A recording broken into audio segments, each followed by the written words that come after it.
All right, we got. If I might just say, if you were ever to give a name to a pet, Richard Parker is like the greatest name you can give a pet. For that tiger deserves an Oscar all on his own.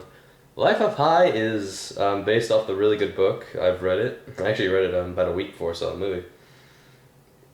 It deals with a lot of things. It deals with religion mainly. Well, what it's about is really as it seems. Like if you look at the poster of this movie, it's about a kid named Pi.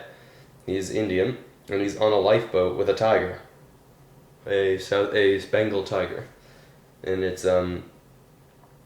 but that's not like the movie. That's like maybe I don't know 2/3 of the movie. It's a long movie. It's like 2 hours. Some gorgeous looking. Okay, I will say so. See this in 3D, because the 3D is absolutely like it's not just so much. It's like oh, it's coming at you. It's like it just it enhances the film so much. And I think one of the best uses of 3D I've ever seen in a film, and that's saying something because I don't really comment on 3D too much, unless it's unneeded. Um, Anyways, this kid Pi, his name is Piscine, but he was called Pissing as a kid. He's a really smart kid, and what it is, he's born at his parents own a hotel that they turn into a zoo. And what it is, he's part of three religions. He's a Hindu at birth. He's born Hindu, then he takes interest in Christianity, then takes interest in Islam. And wouldn't that be a little conflicting, having all three religions at once? I don't know. I think of that Red versus Blue Christmas special where Griff joins every single religion. It is like, except for Monday. Monday sucks Universal or something. I don't know. But anyways, what am I saying? Oh yeah, really good movie. Really good movie indeed. Anyways, his parents decide that India has nothing for them, so they decide to go to Canada. Yeah, Canada. It's a very Canadian feeling film, and it just has a nice feel to it. Anyways, it's told non-linearly. So what it is, it's actually told from flashback, which is interesting. That's kind of how the book did it too. There are a few things I noticed here that weren't in the book. Not like stupid things, just things that actually did add to the movie. Like they gave him a girlfriend, which actually does add to Pi's character a bit. Anyways, leaves for Canada and their ship meets with disaster. It's a big cargo freighter ship. Anyways, while Pi gets out, his family doesn't, so yeah, sad. Anyways, he's on a lifeboat with a zebra, which its legs are broken, an orangutan named Orange Juice, and a hyena, and Richard Parker. And what happens is the hyena eats orange juice, and the zebra eats its orange juice, and then Richard Parker kills the hyena. But what it is, Pi builds a little raft out of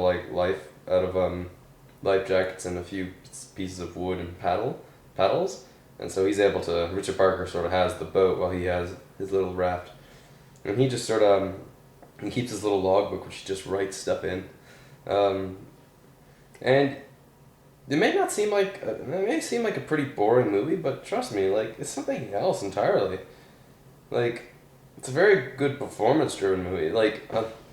That's what I like about it. Is like there is a plot, but the plot's so much in the background, and it's just like it's not so much as a story of survival. It's like a story of self-discovery. At one point, actually, Pi, you're probably thinking, well, why doesn't he just push the damn tiger out? Well, at one point, the tiger just jumps out of the boat entirely, and Pi's just like, all right, I'll leave him. But then he looks in the tiger's face, and then he realizes the tiger is me. Well, that's how I always saw it. Well, that, and it's actually because of the tiger, Pi was actually able to live. Richard Parker. And there's a great scene where they say how he got his name. But Richard Parker's a compelling character all on his own, though, because he doesn't so much as try to go after Pi. He does, but not always. At one point, they're just sitting in the boat together, and he's just looking out at the stars. Some really gorgeous-looking scenes sometimes, and I don't know, it's a really nice movie. It's a nice, good. I wouldn't say it's a feel-good movie. It is it's sad. I mean, Pi loses his entire family, and I won't really spoil the ending of what happens to Richard Parker. No, they don't die, but something or other happens, and it just made me feel kind of. emotionally distraught, I guess you could say. If that means anything. Emotionally distraught. I'm gonna write that down. But I'd say it is a really good movie on its own. My only real complaint, well, maybe not really complaint, is that it does drag in a couple scenes here and there. But it really is just, it's like there's nothing else really happening in it. It's just him on a boat. And while it is compelling, actually, I don't even know. You know what? Just scrap that. It's a perfect movie. It's getting a solid 10 from me. I think it's one of my favorite films this year. That's all I really have to say. Just see it before Oscar season starts. Alright, see ya.